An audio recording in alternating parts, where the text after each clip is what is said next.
Hello बच्चों, आज की क्लास में हम डिस्कस करेंगे दशमलव प्रसार के विभिन्न प्रकार कि कितने प्रकार के हमारे पास दशमलव प्रसार होते हैं। तो स्टार्ट करते हैं।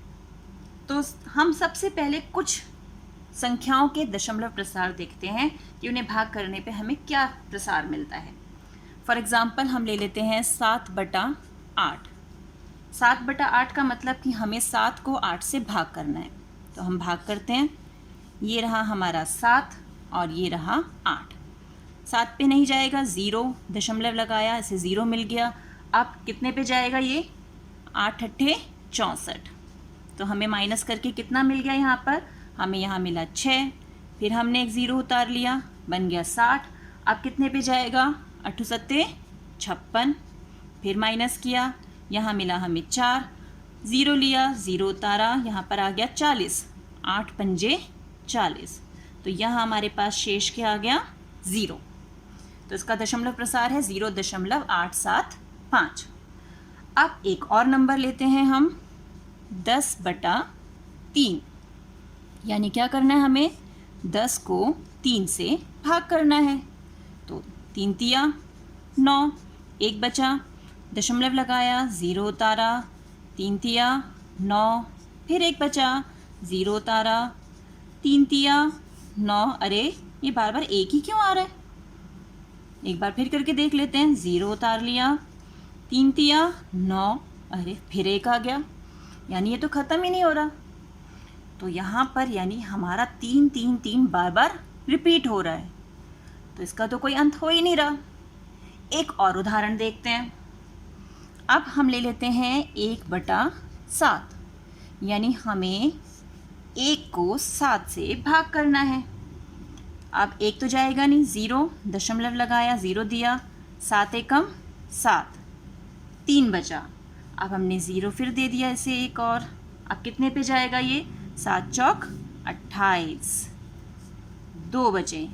अब फिर 0 दिया, 0 यहाँ आया, 20 बन गया। कितने पे जाएगा? 7 दूनी 14, यहाँ आ गया 6।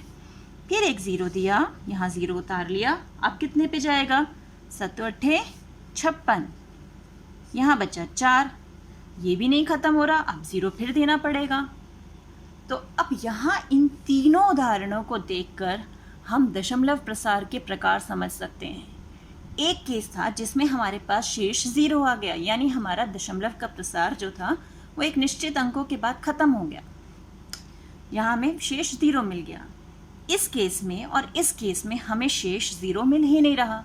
लेकिन यहाँ अगर हम इनका भागफल देखें तो क्या है? यहाँ तो एक नंबर ही बार बार रिपीट हो रहा है और यहाँ कोई नंबर रिपीट नहीं हो रहा। ये चलते जा रहे हैं, एंड नहीं है कोई। लेकिन इस केस में तो नंबर रिपीट हो रहा है और इस केस में नंबर जो भी हमारा डिजिट है, अंक जो है, वो रिपीट नहीं हो रहा। तो इन्हीं दशमलव उदाहरणों के आधार पर हम दशमलव प्रसार को डिवाइड कर सकते हैं विभिन्न प्रकारों में। कैसे? अब देखते हैं हम। दशमलव प्रसार जो होता है हमारा, उसे हम 2 प्रकार में बांट सकते हैं। एक होता है हमारा शांत दशमलव और एक होता है अशांत। अब देखो इनके नाम से ही क्लियर हो रहा है। शांत, स जमा अंत, यानी अंत के साथ, जिसका अंत हो रहा हो, यानी जिसका शेष हमें 0 मिल रहा हो। शेष हमें यहाँ पर 0 मिल जाता है। स अंत, अंत के साथ। अशांत, जिसका अंत ही ना हो, यानी जहाँ हमें शेष जो है वो 0 के बराबर ना मिले। तो अशांत, जिसका अंत नहीं है। अब ये अशांत में भी हमने 2 उदाहरण देखे। एक जगह जहाँ नंबर रिपीट हो रहा था, एक जगह जहाँ हमारा अंक वापस नहीं आ रहा, रिपीट नहीं हो रहा। तो उस आधार पर भी हम इसे 2 भागों में अशांत दशमलव को बांट सकते हैं। एक होता है हमारा अशांत आवर्ती और एक है हमारा अशांत अनावर्ती। अब आपने साइंस में पढ़ा होगा आवर्ती और अनावर्ती घटनाएं पढ़ा है ना। आवर्ती जो एक निश्चित अंतराल के बाद होती रहती हैं, बार बार होती हैं, आवर्त में रिपीट होती हैं। अनावर्ती जो रिपीट नहीं होती। तो यहाँ भी हमारे पास 3 जो था वो बार बार आ रहा था, लेकिन यहाँ हमारे पास अंक जो हैं वो रिपीट नहीं हो रहे। तो उसी आधार पर जब हमारे अंक भागफल में रिपीट हो रहे होते हैं तो उसे हम कहते हैं अशांत, क्योंकि अंत तो है नहीं लेकिन वो आवर्ती है, बार बार आ रहा है। और अशांत अनावर्ती जिसमें वो अंक दोबारा बार बार नहीं आ रहा, किसी एक निश्चित क्रम में वो रिपीट नहीं हो रहा। तो अब हम इनके एग्जाम्पल लिखें तो 7/8 तो इसके नीचे आ जाएगा।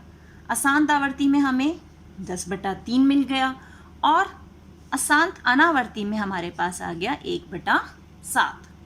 तो ये है हमारे दशमलव प्रसार के विभिन्न रूप।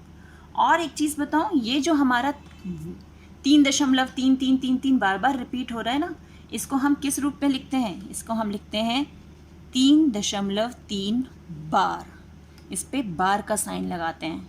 अब इस ढंग से याद कर सकते हैं हम, क्योंकि 3 बार बार बार बार रिपीट हो रहा है इसलिए हमने 3 पे बार लगा दिया। और ज़रूरी नहीं कि हमारा एक ही अंक बार बार रिपीट हो, एक से अधिक अंक भी रिपीट हो सकते हैं। अगर उदाहरण के लिए हमारे पास हमें संख्या दी हुई है कि 1.73 बार, तो जब ये बार का निशान इन 2 अंकों पे है ना, तो इसका मतलब क्या होगा? 1.737373, यानी दोनों ही अंक बार बार रिपीट होंगे, क्योंकि इस पे बार है ना, बार का मतलब बार बार। आई होप कि आपको ये दशमलव का प्रसार जो है अच्छे से समझ में आ गया होगा, आप इससे संबंधित प्रश्न हल कर पाएंगे। तो मिलते हैं एक और वीडियो में, तब तक keep practicing and enjoy maths.